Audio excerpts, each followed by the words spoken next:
and welcome to another episode of Murder Dictionary Podcast. I'm Brianna, and that's Kelly. Hey! Before we get started, a little bit of Biz Nasty. If you haven't followed us on Facebook, Instagram, and Twitter, go head over there. The links are in the show notes. If you haven't left an iTunes review, we would appreciate if you leave us an iTunes review too. And if you already left an iTunes review, we will definitely say thank you at the end of the episode, so stay tuned for that. In the description and show notes for this episode, we're going to include the links to the stories that I use for research, and we'll also have some links to resources for domestic violence and mental health and child protective services, etc. So if you need any of those resources, definitely click on those links. And I think we can move on to Patreon. We've got a few new Patreon people today. Say what? Yeah. We appreciate our Patreon supporters so much, and we want to shout out a few new ones from this week. We have Amanda, Jade, Cyrita, Kristen, Brittany, Elaine, Sean, Kayla, Jedediah, and Jillian. Did my college tuition just get paid? We're going to keep Kelly off the pole. So I just wanted to say thank you to all of you guys. It is really, really awesome. I appreciate your support, and we will send out your merch soon. Yeah, that's amazing. Thanks guys. So much. We appreciate you. And there's a couple of these people on here that are really active on our Facebook group Cyrita, too. right? Yeah, Cyrita's been recommending some books. And Jillian, have you seen her profile picture with little Bub? She has a little bub in her profile picture with the little cat tongue out. It's so cute. Okay, I'm going to check it out. Yeah. And then Kayla and Jed are fucking relationship goals. I love them. I remember seeing that. Yes. Yep. Couples They're the ones who were making some Patreon donations together, which was super sweet. And then we had this long conversation that just completely brightened up my Friday night. Yeah, it was good. I read they that. made some recommendations that we are going to check out. Cool. They love some horror and some British comedy, so I have a watch list. Awesome. I'm a excited. Kayla Jed watch list. Yeah, I think I like how you were like, I'm not really into horror. And then I thought, first thing I was like, she watches Japanese torture films. Like, what do you mean? I think what I mean by that is I get scared super easily. And that's what I said on there was like, I never watched horror movies growing up, so I never got desensitized. So everything freaks me out. Every little thing, I get terrified. I wish I had that. That's so great. Yeah, because everybody else that I watch horror movies with, they're just like, oh, whatever, yawn. Yeah. And I'm like fucking crying in the corner, getting injured because I'm like jumping up like a cat, you know? That is so fun. Except for The Exorcist. The Exorcist always gets me still to really? This day. Oh my God. So I don't think I could watch that. Oh, dude. The Exorcist is tough. Still holds up. Yeah, I don't know. I think that I like horror movies, but I don't think of myself as someone that likes them. Yeah. Because I know I get so freaked out. I'm that person that covers my eyes and my ears, both, you know? Do you do the little open your finger thing where you peek out? Yeah, I do the same thing. Yeah, so I don't know. That's why I don't think of myself as that person. But I do like some Takashi Miike and some other stuff like that. Yeah. But whatever. Films. Now I have some new recommendations. Yeah, I'm excited. So thanks again to all of our Patreon supporters for this week. One more time, I want to shout you guys out because I really appreciate you guys. Amanda, Jade, Cyrita, Kristen, Brittany, Elaine, Sean, Kayla, Jed, and Jillian. Thanks you guys so much. Thank you. We really appreciate you. So I think that's kind of it for the Biz Nasty, and we can get down to a story. Woo! I have kind of a short story this week, you know, for a myriad of reasons. So I have a story, but it's not that long. But how hard is it? It is so thick. And that's what counts.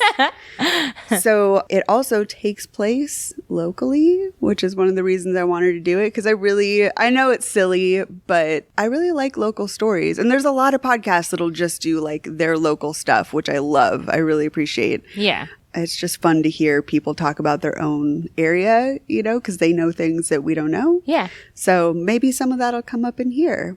And we can like kind of imagine where it is. I'd be like, oh, I know where that happened. And, you know, just kind of. I totally Google mapped everything. Because I was like, wait, that's in this city? Where's that? What's going on here? Yeah.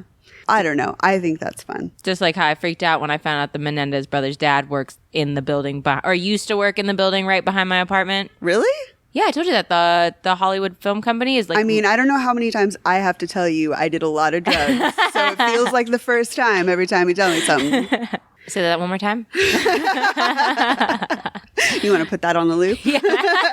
Have it be your new ringtone? That's my new ringtone.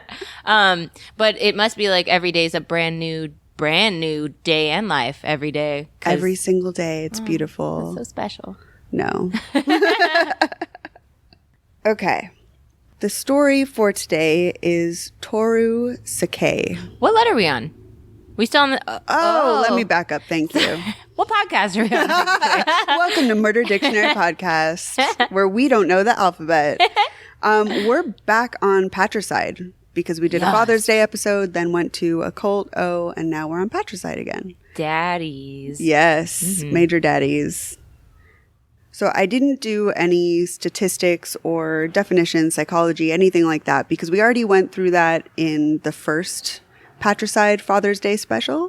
And we also did some of it with Matricide back at letter M. So I just went straight to the story today. Get to the point. 1 in 3 daddies are hot. As fuck. That's are a good fuckable. statistic. 1 in 3 daddies are DILFs. So tonight we are doing the story of Toru Sakai. And they're local. They're LA murderers. In fact, they're even Valley murderers. Oh, snaps. Takashi Sakai was a financial consultant specializing in business relations between U.S. and Japanese companies. He came from Japan, but he changed his name to Glenn when he got here. If you're going to pick a name, like maybe something better than Glenn. That's just a pedophile's name, right? Yeah, right? Yeah. Bad name. So Glenn, he helped Japanese companies that were looking to invest in U.S. companies or take their company from Japan to the U.S. Oh, okay. So he helped them kind of make that transfer. He was married to Sanai Sakai for about 20 years. And Sanai was a descendant of Japanese royalty. And her uncle had been the head priest of an Issei or Issei shrine. I don't exactly know what all of that means, but that's what he was. I don't know enough about Japan, but somehow they were noble, very prestigious family because he was a religious figure. Which is similar to here. I mean, you kind of, if you're a priest or something, I mean, yeah, not like super nobility. Yeah, but... son of a preacher man or something. So her family was really affluent. They came from money. She was wealthy. Even though they had acquired most of their money before the 1930s or 1940s, by the time that she was growing up, they were still growing their wealth and investing and stuff. So she grew up with a ton of money, ton of privilege, was used to getting her way. Just think of rich dicks, but a female Japanese person. So she was kind of accustomed to a certain type of lifestyle and just getting her way and whatnot. In her teens, she began doing pageants and modeling. Where's the barf cauldron? You're not a pageant fan? No. For some reason, it sounds a little bit better if it's in Japan. The American pageants sound creepy as fuck to me, but I don't know if it's Japanese. There's something about it that just seems very historical or something that's about culture, but not in America. No, not at all. Because the skill part, like the skill portion of the pageant, you know? Mean wearing a bikini? Yeah. I feel like with the Japanese one, it would just be what's that art form where they like... They make like the beautiful flowers and they do it really slowly. It would be like, like paper flowers. It would be like calligraphy, origami, something. I think only the Japanese could sit through that. Americans our attention spans are so short. We'd be throwing popcorn and Coors Light at the stage. So I'm down for Japanese pageants. It just sounds cool to me. But in America, we're clearly not doing it right. No. Or like slap some makeup on that on that child and throw a bikini on her. Teach the 3-year-old how to twerk and put her in heels. What? No. Can't wait to have babies. You just pump them full of sugar and send them out on stage. Mm-hmm. So Sine actually was pretty successful at this. She won frequently on the pageant circuit. and she won one of the biggest contests in 1956. She was the winner of the Miss Haibon Beauty contest in Japan. Cool. Killing the game. Yeah. I thought it was going to be like Miss Big Titties or something. All right. Some like contest at a strip club where there's free shrimp. We should go to a buffet styled strip club soon. Oh my God, I'm all about that. I bet you they have great food. Yes, high quality seafood, lobster tails, some scrimps, surf and turf all the way. And then we'll join the amateur night or whatever type of contest they have to win. Yeah, and pay for our, buffet fee. Yeah. Oh, $14.99. I feel like they should knock down the wall between Hometown Buffet and a strip club, Yeah, but not Golden Corral. That's a whole nother type of sleaze. I've never been to a Golden Corral. No, I've just heard horror stories. Yeah, it sounds awful. Yeah. It sounds disgusting. But is it worse than Hometown Buffet? That's the real question. That's true. It has to be. The world may never know. So the Haibon Beauty Contest was sponsored by Haibon Magazine. I'm not familiar with it, but apparently it's in Japan. And the contest is so big that a lot of the people that are runners-up or the winners usually get big modeling contracts, go on to do movies, all that sort of stuff. Like American Idol. Exactly. Yeah. So it was kind of expected that Sine would move on to be an actress or have a modeling career. And she kind of did for a moment and got a few jobs out of it. But then she met Glenn and they got married. And she kind of gave that up. How many of those were hand jobs? Hand job's still a job, motherfucker. So it didn't really go anywhere. So she just married rich. We definitely recommend that here. Yeah, do it. I mean, if you got it. Might as well. I feel like a lot of the beauty pageant winners, don't they win things like respect? Put some spec on my name. No, I mean contracts and whatnot. Like you would think that they would be able to have a successful career after them. I mean, that's America's Next Top Model. Yeah. So from what I understood, it was kind of like that. So it was kind of a surprise or a shock when she didn't. Because even if she was getting married to this man or whatever, she kind of could have kept going with her career. Yeah, she could have been Kelly Clarkson, but instead she just... So I'm not exactly sure if she specifically gave up her career because she met Glenn or if she just didn't need money anymore because they were together, whatever the deal is. My chest caved in when he said never need money anymore. I was like, that sounds so good. That's beautiful, man. Where's my Glenn? So it's kind of like, did she do it on purpose, seek out a rich man so that she didn't have to work, or did it happen afterwards? Mm-hmm. So I don't really know. But either way, she kind of stopped working after that. And they, as a couple, kind of focused on making him successful. Barf cauldron. So either way, Glenn and Sine started dating, and they got married and had a child and moved to the U.S. His career continued to grow, and she was kind of a homemaker. As Glenn's career was kind of growing and taking off, he started getting bigger and bigger contracts and working with bigger clients. And one of the biggest professional achievements that he had was he negotiated a deal between Isuzu and General Motors. So he was kind of known for that. He started picking up bigger clients like that because of that specific transaction. Yeah, how exciting. That's under your belt. Right? Yeah. And everybody's like, oh, we trust you now. Yeah. So once they moved over here and he did that big deal, his LA career started to take off. Even though people knew him around Japan, he started to become more successful here. Yeah, he made it in the U.S. He can be successful. If you can make it there, you can make it anywhere. Yep. Is that New York, LA? Something? Yeah. Either way, they're both hard as hell. Yeah. They both try and eat you alive. Yeah, pretty much. So he was the board member of a few companies, and he was also involved in local community organizations.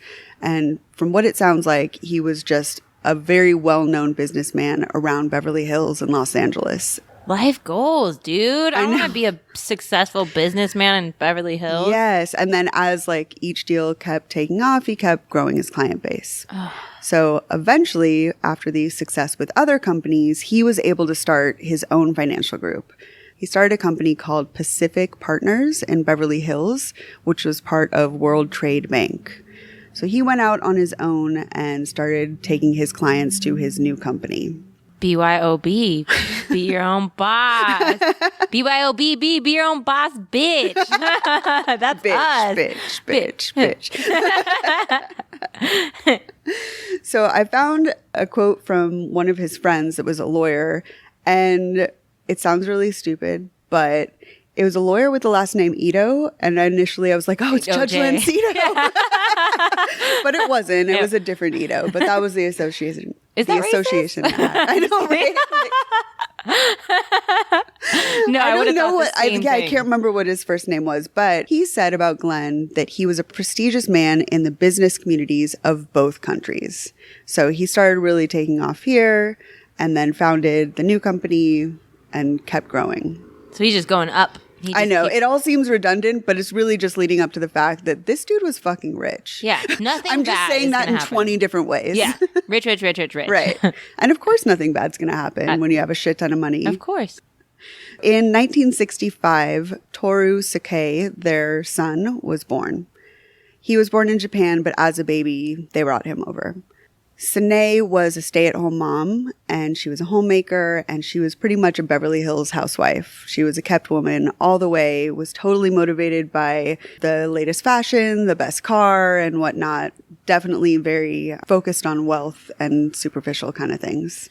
Beverly Hills in the 1960s has to be awesome. I know. I mean, all white. Other than Japanese. Manson. Yeah, that too, actually. But it had Yeah, to be I just cool. imagine these super mod houses. Yeah. With just badass decor and swinging ladies with little mod dresses dancing all cute. I feel like every mom's got like the apron, like a Pleasantville look on. You know what I mean? Yeah. But then they're Big old drunk and on curls. pills. Yes. Mommy's little helpers. As Toru became older, Sine started a business because she didn't have to be a homemaker anymore and he was off at school.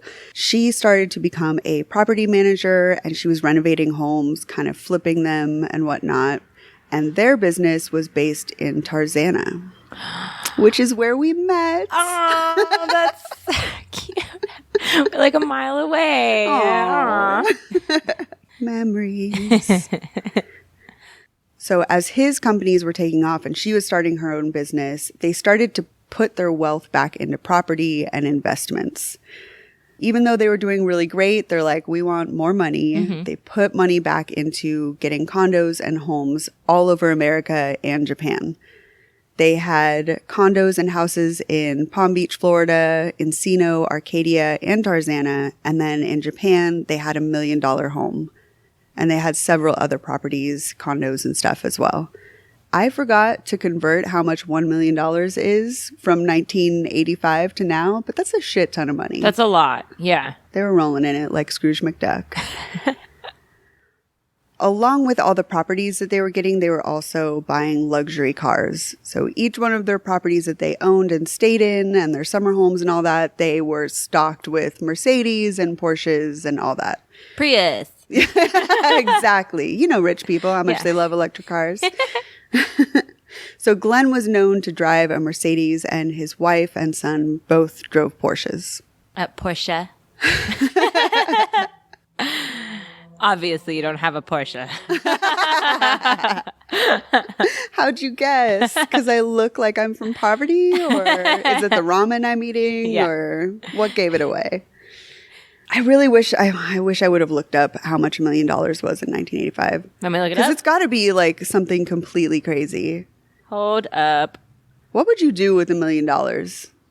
I almost shot out a beauty pageant answer. Like, I feel like in I Miss would heal the Congeniality. world. Yeah. I would bring food to all the children. Yeah, I think I would act like every other rapper out there. Just ball hard. Hood rich, dude. Just Okay. Chains. chains, strip A lot of clubs, like Gucci sweatsuits. Matching. Gucci, everything. Yeah. And Got then it. I'm going... I wonder if Gucci makes tampons. With like some woven rose gold coming out. Yeah, that would be. I'd just turn into a rapper. Yes. That'd be great. What would you do with $1 million? You'd make your own career just because you have enough money to back it. Yeah. You'd have the worst bars. Yeah. But then I would just go on Bar Rescue and have John whatever fix everything. But what would you do with $1 million? I think that I would do pageant answer stuff after I did some fun stuff. You know what I mean? Like, I would throw a big ass party.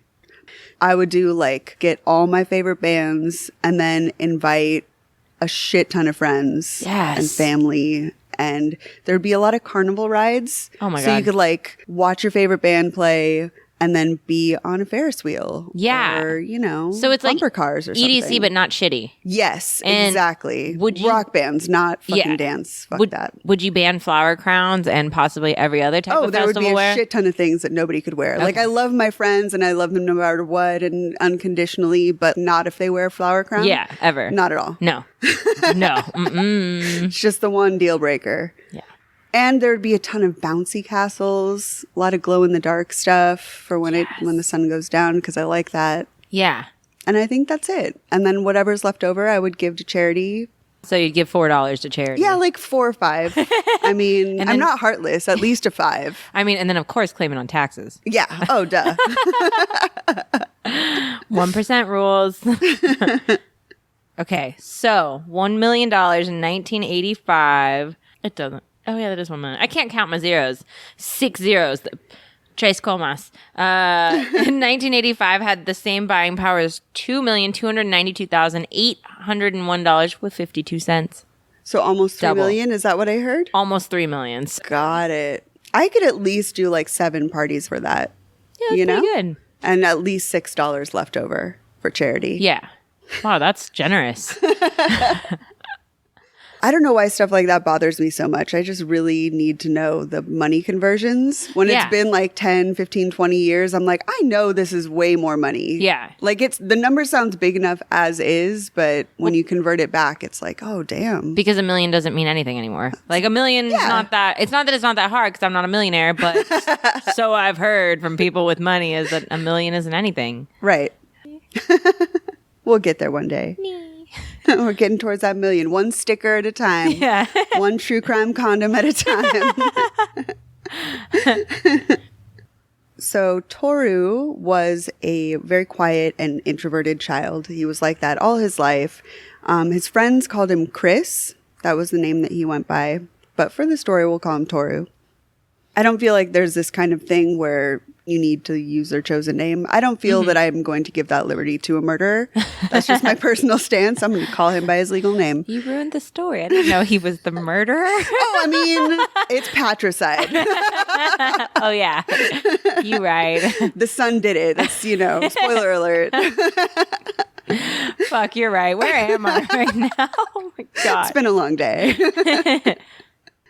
So he was very introverted. He didn't really do a lot of extracurricular activities. He didn't have a whole lot of friends either. And he wasn't, super awkward nerd or anything, but it just seemed like he kept to himself from the way everybody described him. He didn't really participate in a lot of social activities. He had a couple close friends, and that's it. I found out that for some reason he went to San Marino High. And even though I've lived in LA my entire life, I had no idea where San Marino was. So I looked that up. It is not. Oh, is it like it's like Bernard. Never mind. San Bernardino. Yeah. You'll get there. Just name off cities. I was wrong about Concord, by the way. It's Concord's like north of Oakland. I remember. I thought it was Central California, but we don't know maps. That's Corcoran. That's what you were thinking of. Close. I know. I was reading. Whatever. Mm-hmm. Anyway. Yeah. So where is San Marino? San Marino is between Pasadena and Alhambra. I was just there. Like, you were literally just in San Marino. Just there. And you didn't even know it. No. So I hate when people, do you pronounce it Alhambra or Alhambra? Alhambra. No, Alhambra. Alhambra. You are the I fucking never say that word in my life. Really? I call him Al for short. I don't know. Go to Al. Alham. Yeah, Alham. I don't like when people say Alhambra or Agura. Oh, That's no. the one that really gets me. There's these pretentious fucks in LA that pronounce it that way. Yeah. You know. Reseda. I get Reseda all the time. What's Reseda? Reseda? No. Swear. People say that? Reseda. Reseda. Yep. I've never heard that in my life. It's in a Tom Petty song. Come on. Yeah. How could you not know it's Reseda? Yeah. Damn.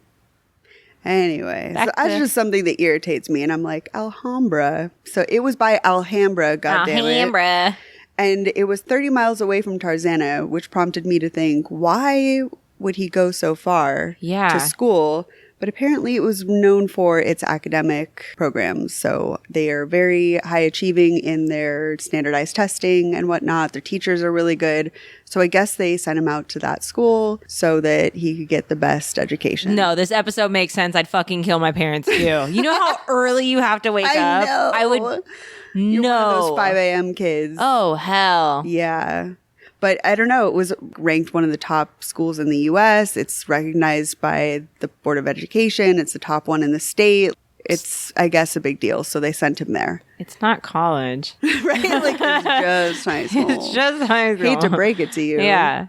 Yeah. But whatever. That was a priority to them, to the parents. And so they sent him over there. And while he was in high school, he met his best friend, Greg Meyer. Greg and Chris. Yeah, Greg and Chris. Mm-hmm. Greg and Toru Chris. Greg and TC. They had a lot in common. They were kind of introverted and quiet, kept to themselves. They got along with each other, but again, they didn't have a huge circle of friends. So they kind of kept to themselves. Me and you against the world. Yeah. Ride or die. Ride or die. Emphasis on the die. That's my buff. So they played tennis together, and both of them wanted to be musicians as well, which is weird because they were introverted, but whatever. And they played tennis. Oh my God, it's tennis again. All the rich dicks that murder play tennis. Rich dicks? Yeah, of course. Of course. What other sports are they going to play? Yeah. I mean, they can swim. Yeah. Water polo. Yeah. What's the rowing one? Crew. Oh, I was like, rowing? What the fuck? Is it called crew? I think so, isn't Oh it? my God. I never know what I'm talking about. I feel like that's a Boston sport. It's only a thing that exists over on the East Coast. They row. I think it's called crew, I swear. It definitely is. If not, I'm going to cut it all out. No, you're right. Thanks. Instead of doing an inspirational quote or something about how he's going to miss high school, he did some kind of dark, pessimistic stuff where he said a Mick Jagger quote, Rolling Stones, "There have been good times, there have been bad times. I've had my share of hard times too, but I lost my faith in the world." So he was a little emo. That's terrible. I mean, it's a good song, but it's a bad quote. I never realized that lyric could just be so shitty taken away from the music. I just feel like that kid's going to be a school shooter. Right? For sure. Like, yes. Yeah, I feel like they should screen the quotes underneath yearbook photos for sure. And his best friend, Greg Meyer's photo, said, "If you don't get life, life will get you." That's better. It's a little better. After high school, Greg and Toru both went to UCLA together. They stayed friends. They went to the same school. They partied together, hung out in Westwood. Boo. The whole nine. I know you know those people. I'm like an SC fan, so. Oh, you are? Yeah, fight on. Amy went to UCLA, so I guess I have to be UCLA. Yeah, I'm nice. Because I tap UCLA, that's how it works. Vicariously tap. Yeah. But the people in Westwood are kind of shitty. Oh, so shitty. Yeah. Unless you're listening and you're in Westwood. Same with San Marino. You guys are all great. We love no, you. Totally. You're awesome. And if you play tennis. No, I draw the line at tennis. Fair. So when they weren't going to school, they were helping out Sine with her business that she started. So since she had the property and renovation business, they would help her with doing odd jobs and handiwork and a little bit of construction and also some house sitting because she had properties that she managed for business people that would be out of town. So she had properties that international business people would leave their house and trust it to her to manage. And who else are you going to get to watch a house all by themselves, probably filled with booze and whatever fun Right? stuff? 2 high schoolers. Turns out well. Well, at least they were in UCLA by this time. Oh, yeah, UCLA. Sorry. If they were in high school, I mean, they probably would have burnt down the house. Yeah. In college, you have enough sense to like not burn down the house, but also destroy everything in it. Exactly. You just ruin it and puke everywhere. Exactly. So. You learn life skills. But did you die, though? Right? If you can walk it off, then you're fine. Mm-hmm. Her business was going well. The son was in school. Everything was good until Glenn and Sine separated. The day after Christmas in 1985, Glenn Sakai filed for divorce. He cited irreconcilable differences. The day after Christmas? Yes. Oh, man. Just wait till after New Year. Yeah, after New Year. God, heartless. Yeah.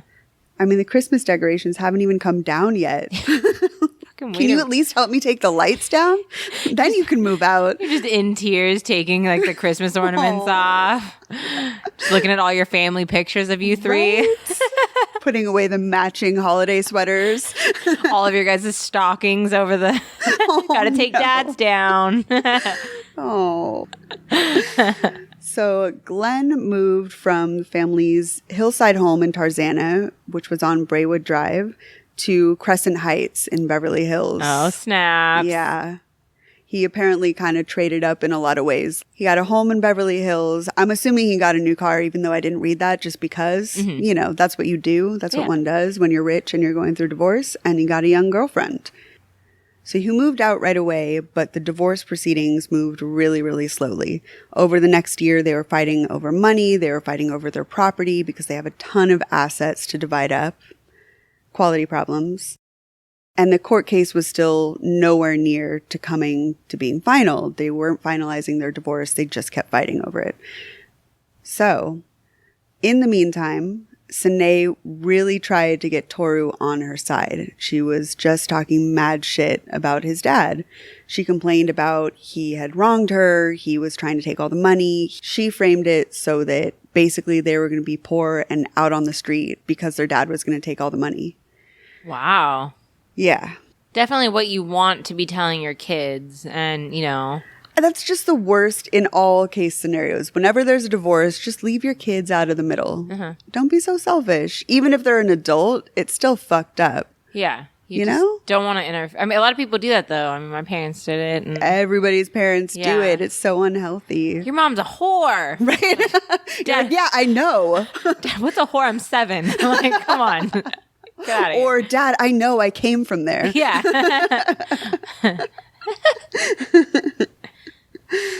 So they were definitely on one side. Sine and Toru were of the philosophy that he was going to take all the money and basically fuck them over and leave them on the street with nothing.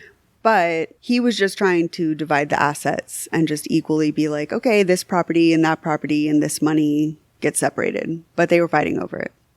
As the turmoil of the financial agreements of the divorce were going on, Toru being in the middle became kind of a big emotional burden for him. So he was drinking more, he was partying more. He was really having trouble coping with being in the middle of his parents. He clearly picked a side, but he was wrestling with it. As the tension escalated, Sanai, in late 1986, got a restraining order forbidding her husband from approaching, harassing, or harming her or her son, Toru. In return, Glenn filed his own restraining order against Sanai, but not against the son. By that time, the judge had set a date for the divorce trial, and Toru was barely speaking to his dad. So he can't talk to his dad can't talk to him, but he can only talk to his dad. That pretty sucks, much, dude. Yeah. By the time that things escalated to this point, Toru just flat out despised his father. He wanted to ensure that he had access to the money, and he truly believed that his dad intended to take all the money and leave him and his mom with nothing. So he hated him. And his best friend Greg said, he told me basically that he hated his father and he didn't know what to do. Toru believed that his mother should get all of the money and in turn would support her son. So he was counting on her getting the money so that he could ensure that he was wealthy as well. Get a fucking job. I mean, there is that. I mean, You and I have like 6 jobs between us? Exactly, we do. Yeah. So if he needs a job, we know where to get some. Seriously. He's just like, I deserve the money because I worked so hard coming out of my mom's vagina. Right. That's all I've done with my life. Yeah. I just sit here and I deserve money for it. Of course. I'm me. I deserve it. God. At this point, by the time the restraining order and the court date was set, Greg recalls that Toru began talking about killing his dad. And he was actively planning and talking about different ways that he could do it. It was kind of in this contemplation phase of, wouldn't it be cool if I got rid of him or whatever? Yeah, kind of how I feel about tramp stamps. Like, hey. Maybe. I'll consider it. Can you do it with henna? It's like sticking my toe in the water, you know? Not ready to commit. Toe in the water of tramp stamps? Yeah. Greg recalls that for a few months in early 1987 that they would cruise in Toru's Porsche and he would just talk relentlessly about getting rid of his dad. Just all different hypothetical scenarios. In the Porsche that his dad bought him? Exactly. Mm-hmm. Ungrateful bastard. Oh, man. I want to peg people like this in the worst way. Yes. Like, destroy them. Like, teach their butthole lesson. Like, you know how guys put it in there and they have no idea what they're doing? I'm going to do that to every rich dick out there. Even though you're a pro, you're just going to pretend. Be like, I don't know. Oops. I'm sorry I destroyed your asshole completely. Sorry. Greg recalls that they would go out to bars and go out to dinner and they would drink heavily and he would just pretty much obsessively talk about this. So they would started where it was just them alone and they were cruising around. But it seemed like as time went on, he got a little bit more bold and was talking about it in public and all that sort of stuff. Which to me is kind of like a little important distinction where he just felt less shame, you know? He felt more comfortable with it. Yeah, because you shouldn't talk about killing anyone seriously in front of out anyone. in the open or ever. That's only for you and just your brain. for your dear diary. Yeah, you and your Geppetto. That's it. So eventually, after talking to Greg about his plans for a while, he started incorporating Greg in the plans. I mean, we all knew this was going there. Good, because I was going to be mad that Greg didn't say a fucking word, so that's, thank God. So Greg was enlisted to help Toru, and he recalls that they started not only discussing it while driving in the Porsche, but looking for places to bury the body. In your Porsche? Yeah, I mean, you know, in the center console. Yeah. So they would go through the canyons, they would drive this sports car that the dad bought for him, and look for great places to hide a body, somewhere that no one would suspect and whatnot. They eventually decided on a rugged, secluded area within the Malibu Canyon, which is just south of the tunnel. They thought that nobody would find a body there. They could dig a hole and hide it. I was just there the other day, too. Yeah, I was. There was a fire. Oh, I got stuck right near that tunnel. Yeah. Yeah, that's creepy. And honestly, you could just throw it over not to give anyone ideas, but you could just throw it over the ledge and it's like no one's ever going down. No one goes crevice. down in the canyon. Yeah, ever. Yeah, I don't know. But they were talking about it for a while and trying to find a good place so that no one would ever find the body. God, that's a good drive to talk about, like, killing someone. It's a beautiful drive, it's right? So beautiful. Perfect for planning a murder. Mm-hmm. And for a Porsche. Yes. Greg recalls that on April 11th, him and Toru actually went to that spot that they had picked out and they dug a grave. They pre-dug it so that they come back and could put a body in there. Over the next week, Greg and Toru collected weapons, including a metal bar, a pair of handcuffs, and a roll of duct tape and a knife. Okay, I'm glad you threw in the knife because I was like, weapons. This just sounds like BDSM to me. I'm down with this spreader bar. Yeah, we saw all of this. Some bondage tape. Toru decided on the plan of attacking Glenn at one of the vacant properties that Sine managed. So he was going to take Glenn to this home on Crescent Drive in Beverly Hills and basically sneak up and attack him. So after a few months of planning, Toru called his father saying that he wanted to talk, which was unusual, of course, because they were going through this whole big, bad divorce scandal, and it wasn't common that they were meeting up and talking. So he said that he wanted his dad to meet him at Beverly Hills Hotel, And once at the hotel, Toru requested that his father come with him to the vacant house in Beverly Hills. How about a Starbucks? Right? This will be quick. Let's just do a coffee date. But part of what didn't make sense to me was, why don't you just ask him to come straight to the house? Because then it seems very suspicious. Yeah. That you're saying, let's go to the Beverly Hills Hotel, and then from there, let's go to this second location. Even though we haven't been really on speaking terms for months. Yeah. Now I want you to come talk to me, A, and B, come with me to a second location. And what a burn, too. That's your mom manages the property. Like, I don't think that Glenn would really know what properties she's managing at that point, because they didn't have a good relationship anymore. No, but that kid was okay, but he could have found a better place. I see what you're saying. Yeah, and people like his know own house. He's house sitting, like his own house. But he's house sitting kind of. People would know that you're house sitting or someone's watching. Because if you see a dude going in and out of a vacant spot, that's true. A lot of people are kind of weird. Are kind of on high alert. Exactly, for people to go inside a vacant house. So if you see someone sees you bring another dude in there, like an older man, and obviously the cops are going to go after the wife, the ex-wife, the disgruntled ex-wife who's in a bad, divorce. Yeah, there's settlement. a lot of things with this where it's exactly what happens, where I'm just like, how did you think that would be okay? Stupid. But alarmingly, they kind of get away with it for a minute. Of course. Barf cauldron. Because they're rich dicks. His dad went and met with him at the Beverly Hills Hotel and then followed him to the second location.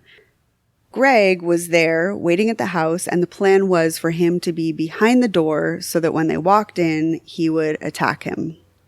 And that's just what happened. He hit him with a metal bar over the head as soon as they walked in the door.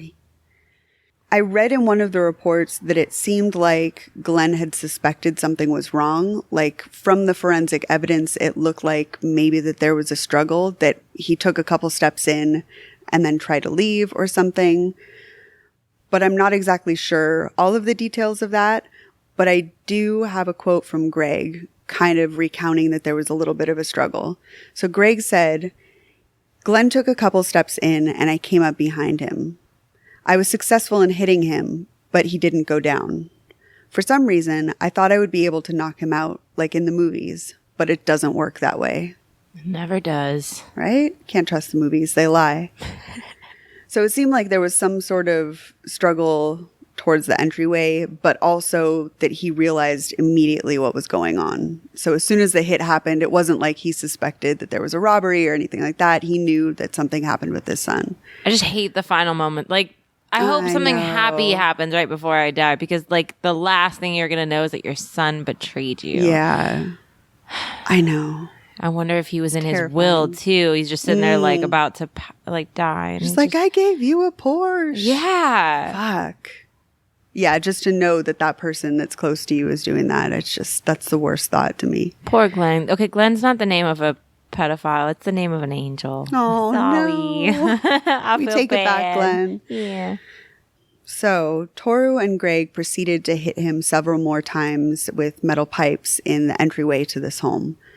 Once Glenn was unconscious, they handcuffed him, and then they threw him down the stairs into the basement. What is the point? Why would you handcuff? What? He was already unconscious, but I guess just anticipating that he would wake up, and I don't know. That makes sense. Yeah. And also, I think there's an element of the handcuffs being like, what if I lose my nerve? Mm-hmm. Maybe that's a weird thing to think, but I don't know. For me, it's just like he may have anticipated that he would come back to consciousness before he kind of got the balls to carry through with it. Does that make sense? Yeah, and then you just tossed him down some stairs. Yeah. I know. This rich dick. Mm-hmm. So Greg says, Glenn was moaning and yelling for help at the bottom of the stairs. Toru then went over to a bag and pulled out a big knife. He asked me to go down and finish him off. Even though Toru requested that Greg go down to the basement and kill his father for him and be super cowardly, Greg, of course, did not agree. He refused. And so instead, Toru went down to the basement and he stabbed his father several times with a large utility Rambo-style knife. Should have done rock, paper, scissors. Oh, Oh my God. That's awful. But it though. wasn't Greg's fight. I mean, he shouldn't have been there to begin with, but still, it was just like, how do you expect me to kill your dad? You know? It's your dad. It's your grudge. Jesus Christ. What an asshole. A fucking huge knife like that. That's just, and you're handcuffed and you're already. I know. And you know it's your son. Poor thing. Poor Glenn. Greg recalls that the scenario when he was in it didn't feel like it was reality. It felt really dreamlike to him. And he kind of said it didn't sink in that Glenn had died until this all happened. Like until he was back from the basement, it just didn't feel real to him. Crazy. But after the murder took place, Greg then felt really trapped because he was actually there at the scene, because he did commit the assault. He felt like he had to cover up the crime. So he stayed and helped Toru cover everything up. Part of me thinks that Greg may have believed that Toru was just really upset and that they would beat Glenn up and then let him go. Part of me thinks that it didn't really hit him that they were doing a whole murder.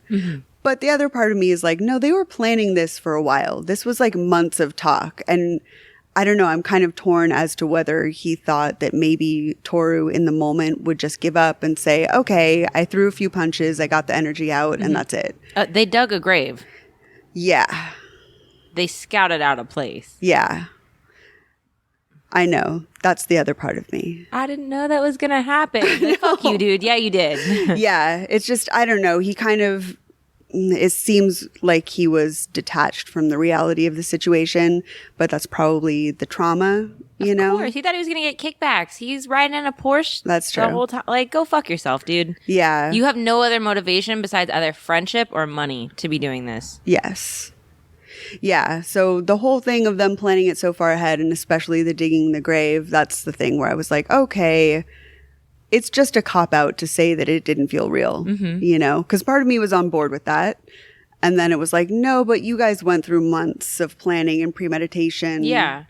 So, and he definitely did think that he was going to benefit from this situation. Yeah, so fuck you, Greg. Try again. After the murder was done with, then the pair wrapped up Glenn's body in a rug and put it in the trunk of Toru's Porsche. Glenn must have been really small. Aren't those trunks really small, or am I tripping? I'm broke. I don't know. I know Porsche trunks are in the front of the car instead of the back. Like a Volkswagen or whatever? Yes. Okay. But wait, maybe it's not a Volkswagen. Either way, yeah. I've seen that on cars. So they wrapped him up in a rug, put him in the trunk, and then they drove to Malibu Canyon where the grave was already dug, and they put him in there and buried him. When they were done putting him in the grave in Malibu Canyon, then they both returned home and agreed to meet the next day to clean everything up. Right, exactly. Oh Your face is right. Like, why would you leave a murder scene overnight? You never know what could happen. You're just going to go home. Yeah. It's weird to put yourself in the mind of a person that's actually doing this, but I just think that's stupid. It's lazy. Yeah. And also, like you had mentioned before, Glenn's car is still there because they drove up there. So there's a bunch of witnesses passing. The neighbors all see the car. There's people walking their dog or whatever through the neighborhood. And people know that there's this car there. And the property manager is about to find out that her ex-husband is missing. And Right. his car has been sitting in front of the property she manages. Which Yes. is totally going to point to her. Exactly. So, I know. So the next day, they returned to the house and they picked up Glenn's car and they drove it to LAX. Greg drove the car. He wore leather gloves and they dropped it off at one of those long-term parking lots so that they could just leave it and have it not be found for a while. As Greg was pulling up to the ticket booth, he took off his leather glove and grabbed the ticket because he didn't want to appear suspicious. So the person that was working at the kiosk wouldn't have any red flags go up because someone reached out with a leather glove. Yeah. You know? Then he put his glove back on, he wiped off the ticket to try and clean the fingerprints off, and proceeded on his way. After dropping off the car, the two of them returned to the Beverly Hills house where the murder had occurred, and they started to paint over the walls where there was blood spatter and clean up anything that was on the floor. We're just going to paint over it. Yeah, exactly. That day, the very next day, while they were cleaning up the murder, Glenn's girlfriend reported him missing, and the police started to look for him. From the very beginning, the first day, the police immediately suspected foul play. Mm-hmm. And one of the reasons was that Glenn had a really full social calendar and professional calendar. So he was expected to be at his appointments to meet with clients. His girlfriend was expecting him home for dinner that night. And he had a bunch of events to attend. And his day was jam-packed the next day. Like, there was no thought to the police that he had intended to leave. Mm-hmm. So they immediately knew that he had gone missing and was the victim of some sort of crime. And of course, like you said, they went to Toru and Sine to try and get some information about if they knew where he would be. And they were less than cooperative, to say the least. Of course. And, you know, the police kind of maybe wrote it off at first of just being the divorce and how messy it was and how much drama there was. They knew about the restraining order. So at first it was kind of like, okay, they don't have a good relationship. Yeah. But fairly quickly, things didn't seem to add up. The problem was that there was really no crime scene and no body. Although they suspected that Toru and Sine had something to do with it, there was just no evidence to prove anything. Yeah, it's still a missing persons case. Exactly. The first thing that they did, even though they didn't have any forensic, any crime scenes, anything like that, they decided to seize some financial documents, hoping that they would link something with money going on. So they took Sine and Toru into custody. They went through all the documents at their home, anything from the bank, any documents about properties that they shared, to find evidence of something where they had been taking money from him or that there was something shady going on. The police did not find anything, and Sine was released immediately. But they were still suspicious enough of Toru to keep him for 3 days. But after the 3 days, that was the max amount that they could hold him on a suspicion without having any evidence to connect him to an actual crime. I wonder what it was. Yeah, it's just suspicion. And that's the max time, I guess. There's 3 days you have to actually come up with evidence. But there's something they knew. Yeah. They knew it was him, but they just didn't have anything to keep him. So after 3 days, they let him go. And because of lack of manpower and lack of people that were on their staff, they couldn't have someone trail him 24 hours a day. So there was no surveillance on Toru. And during this time, Greg says that him and Toru actually returned to Malibu Canyon, dug up the body again, and Toru used shears to cut off one of his fingers so that he could remove a gold ring that he wanted. Barf, Cauldron, please. Yeah. And then they reburied the body and left. Shears. Yes. That's tough. Oh, yeah. Ugh. Eventually, during this time, even though they didn't follow Toru, they didn't have anything to link him, they did find his car. So they started going through Glenn's car that they found at the airport and processing it for evidence. Now, because Greg had worn gloves, there were no fingerprints on the car. The only problem was he had taken off his glove, like I said, to grab the ticket, and the oil from his fingers produced a fingerprint on the ticket. Yes. So shortly after they started piecing together the fingerprint and the car and everything, there was also someone that came forward that owned a mailbox company, like one of those private P.O. box places. Oh, okay. And he reported that Glenn's mailbox had had a visitor. Someone had showed up with the key and requested to get in the box. And the owner of the mailbox company was like, this is only for Glenn Sakai. That's the only person that can get into it. Yeah. You cannot have access to this P.O. box. It doesn't matter if you have the key. There was apparently a little bit of an altercation, but whoever it was like, I can't push it because I murdered this dude. Yeah. So I'm going to go. And of course, the person that's owned the mailbox company knew this was a red flag and got the license plate number. Yes, dude. So now they had a fingerprint and a license plate that they could trace to the friend Greg. Oh, Greg's the one that went to the P.O. box. Mm-hmm. Oh. Oh, man. He's in real deep. Yes. This is the part where it's like, I started to feel bad for him. Like, oh, we got in too far. And then it was like, no, but you're still going with that. You're still trying to go. You went to a P.O. You went box. to get the body again. Yeah. Oh, my God. It's so surreal. At any point, yourself. you could refuse this. At any point, you could report it. You were there while your friend took shears and chopped. Yep. Yeah. I mean, I love you and you're my BFF, but I would never dig up a body for you. And let alone twice. Like, I wouldn't go back. I wouldn't kill someone and I wouldn't go dig back. a hole not for a body. Yeah. I'm just not about digging holes. That's just me. That's my stance on it. Yeah. So Greg was arrested and he immediately confessed. He agreed to testify against Toru in exchange for immunity. Complete immunity? Complete. Full immunity? Oh, yes. my goodness. Yes. The day after the immunity was granted, he led a team of detectives to the body. So then they finally had the evidence that they were looking for. It could be an actual murder case instead of just a missing persons. Mm-hmm. So he pointed out the spot, they found the body, they started processing it, and that was 10 months after the murder. Wow. A whole 10 months that he was missing. So in addition to leading them to the body and saying that he had a part in the murder, he also gave all the details about what happened. He gave them a step-by-step of how they carried out the murder that night and exactly who did what. Yeah.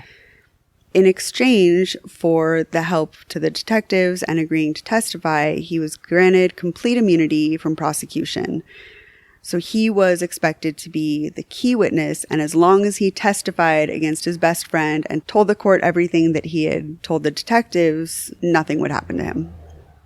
The district attorney, Lonnie Felker, said, "Unfortunately, we had to let someone go without any jail time. There was nothing else we could do. It was a choice between everybody going free and seeing just one person go free. We didn't want the person who actually inflicted the fatal blows to walk away.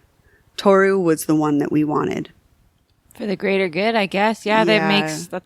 It makes sense, but it's just... sucks. Yeah, and it's about to get suckier. Oh, no. So... the DA said that the evidence wasn't sufficient enough to really bring big charges up against Greg. So he was willing to make that trade-off as long as he could get Toru. And they signed the deal, but then Toru was nowhere to be found. So this person had complete immunity, no charges could be brought, but the actual person that they were going after skipped town. What? Yeah. Wait, was he out on bail or something? Or they had to let him go after 3 days. Duh. Oh, man. Check Malibu Canyon. Right. So even though they had initially arrested Toru and Sine in connection to financial documents and they were searching for something, they let him go. But after that, he must have left. And nobody is sure if he went to Canada or Japan. But Greg was free to go, Sine was free to go, and Toru, who was actually the murderer, was nowhere to be found. They did charge him with murder and conspiracy, and they issued a warrant for his arrest, hoping that they would find him. It was believed that Sine had knowledge and helped cover up the crime, and she was helping Toru get away and fleeing town, so she was charged as an accessory. Yes. Yes. Without Toru in custody, they proceeded to just heap the charges onto Sine and proceed with hearings to get her punished as an accessory to the crime. Cool.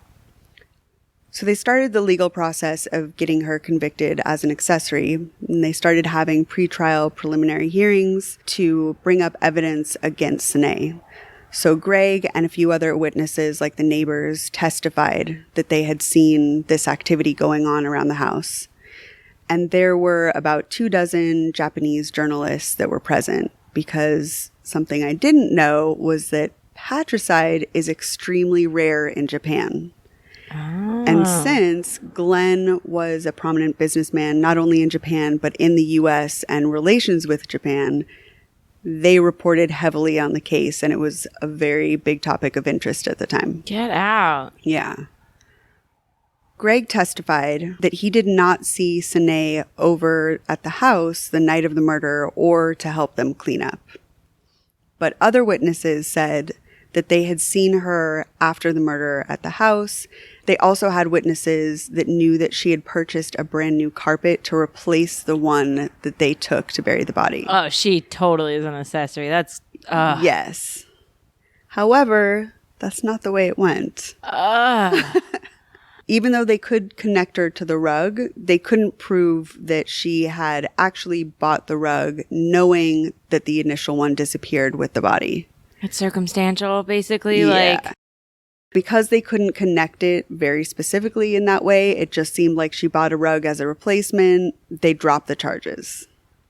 So Sine's legal team had insisted there was insufficient evidence that she knew about the murder. Even though she had participated in whatever way with the rug, that was really the only thing they had. With the lack of evidence, the LA district attorney had no choice but to drop the charges. I would be so mad as that district. I would be just steaming from the ears. Yes. The charges against Sine were dropped. She was let go. Greg, who was the only witness, got immunity. And Toru completely disappeared. No way. He must have fled the country to Japan or Canada, and he has never been seen again. Shut the fuck up. Oh my God. No. There's slightly a problem with this, though, because the reason people think he may have gone to Canada, maybe Mexico, something like that, was because he came here as a baby from Japan. Mm-hmm. He did not speak Japanese well at all. Mm-hmm. And there are accounts that he had plastic surgery in the years leading up to the murder. Plastic surgery very specifically on his face to make him look more westernized. And so the thought process is, if he's not good at speaking Japanese and if his appearance stands out, that he may not be in Japan because he'd be really suspicious. Should have just gotten fat. I mean, that's one way to do it.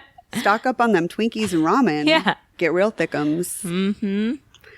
I guess there's just several theories of just maybe he disappeared, he went to Japan, but that's kind of disputed. Of course, no one knows for sure. But it would probably be easier for him to go to Canada or even Mexico, The other option would be, because he killed a prominent figure in the financial world, there's a possibility that he was killed after the murder. There's really nothing to back that up. But I was just reading online that people were just like, oh, well, it just seems like if he fucked with people's money, someone would come after him. Absolutely. Yeah, you ruined. You took out my best financial advisor. Business deals or whatever was in the mix of them brokering deals between different businesses.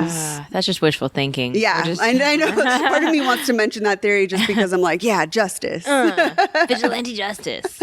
But I mean, that's pretty much it. No one knows where he went. So the mother, the friend, all got off and he disappeared. And there's no one that's ever been brought to justice for this murder. I hope he's so unbelievably homeless and never sees money again and has to beg for things. And I hope he never got to hug or talk to his mother again. Yeah. I wish the worst evil on that guy. Yes, absolutely. He's a bad, bad man. Yeah, fuck that guy. And today he would be like in his 50s. I mean, this was 87. It's been 30 years. And wow.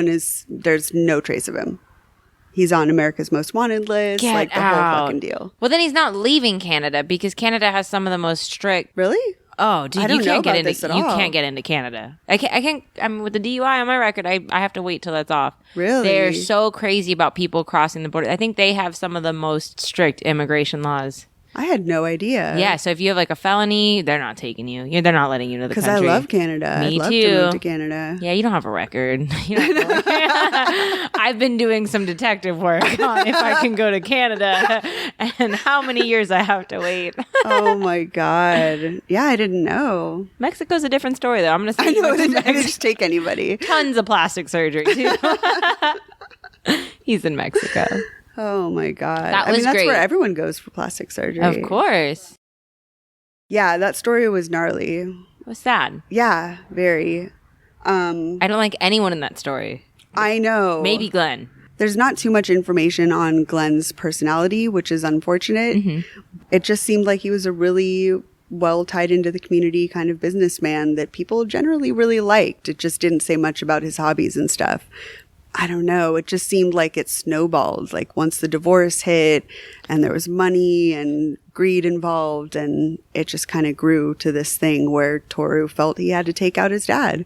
The sense of entitlement is so unbelievable. Like, what did you do to earn any of that? Yeah, your dad worked his ass off his entire life. And the mom, to some extent, of course, if you're a homemaker, a stay-at-home mom, you're contributing to the household. Like, you're taking care of the family and maintaining things. So both your parents worked hard to build this life for you, and then you think you're entitled to it. It's yours, no matter what. That's fucked up. Yeah, fuck that guy. I like researching rich dicks. Rich dicks! Because there's so many of these greed-based murders, you know? It's crazy. Money and murder, they go hand in hand. That's why I'm broke. It's safer that way. Exactly. All right. You want to do some reviews? Do I ever? Okay. Are you going to whisper them into my ear? Oh, yeah. The first review tonight is from Quinn, who says she loves the podcast. It's a mixture of humor and horror that makes her smile. I hope that that's a woman. Am I misgendering that person? I just want to... Well, yeah, because there's Quinn from... You remember, like, in Jaws? And there's also Quinn from Homeland. And from Daria. Gee, thanks, Quinn. Gee, thanks, Quinn. I can't do it, but it's that was okay. a good one. No, it wasn't, but you know what I'm talking about. I do. Thanks, Quinn. Thank you so much, Quinn. Whatever your gender is, we love you. Yeah, either way. Do your V, I'll take it. Thanks, Quinn. The next one is... Sorry. Queen. I love it. It's okay. I'm going to go watch Daria. Yes. Yes. The next one is from DM2160. I hope that's a robot.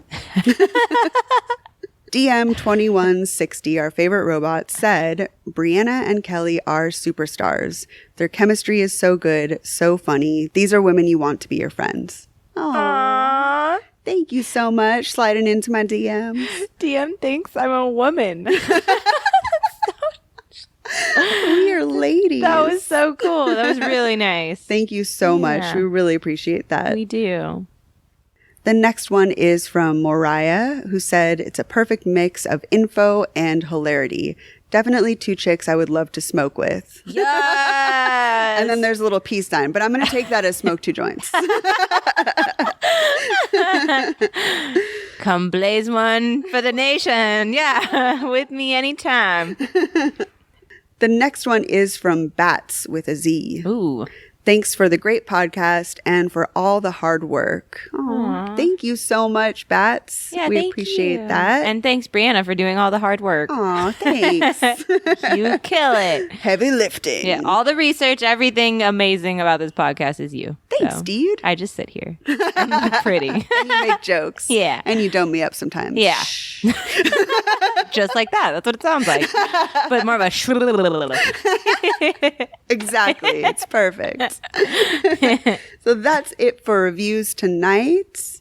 And we wanted to thank our Patreon supporters one more time. Yeah, this is a good amount of, this is cool. This is so awesome. It was amazing this week. It was really sweet, and not to make it super weird, but I had a really fucked up week. Yeah, samesies. And everybody, like each one of these ones popping up and people interacting with us on Facebook. Oh my God, it really lifted my spirits. Yay. I hate to be super lame, but it's been rough lame. And that was super, super sweet. Yay. I'm glad it makes you happy. Yeah, it was really uplifting and heartwarming that people were really sweet this week. Yeah. I kind of really needed it not to be a dork. Aw, you're not a dork. Anyway, on that note, we wanted to thank again Amanda, Jade, Cyrita, Kristen, Brittany, Elaine, Sean, Kayla, Jed, and Jillian. Thank you so much to each and every one of you. We really appreciate your Patreon support as well as your contribution to our Facebook, our Twitter, our Instagram. Our emotional support. We appreciate it. We appreciate everything. Love you guys. So thank you so much. We appreciate you. Yeah. So if you haven't followed us already on Facebook, Instagram, and Twitter, head over there. The links are in our description and show notes, along with links to our Patreon and our research material for this episode. There's also links to resources for domestic violence, mental health help, bullying, child protective services, all sorts of things. If you need that, go ahead and click on those links. There's no rich dick resources. We're not helping. No, we don't help you get over that. You're fucked. Yeah. I got some Coke to sell. That'll help. That always makes rich dicks even better. Yeah. I think that's all for today. And thank you for listening. Thank you for reviews. Thank you for your Patreon support. And we'll see you next week. Yay. Bye. True crime. All the time. No.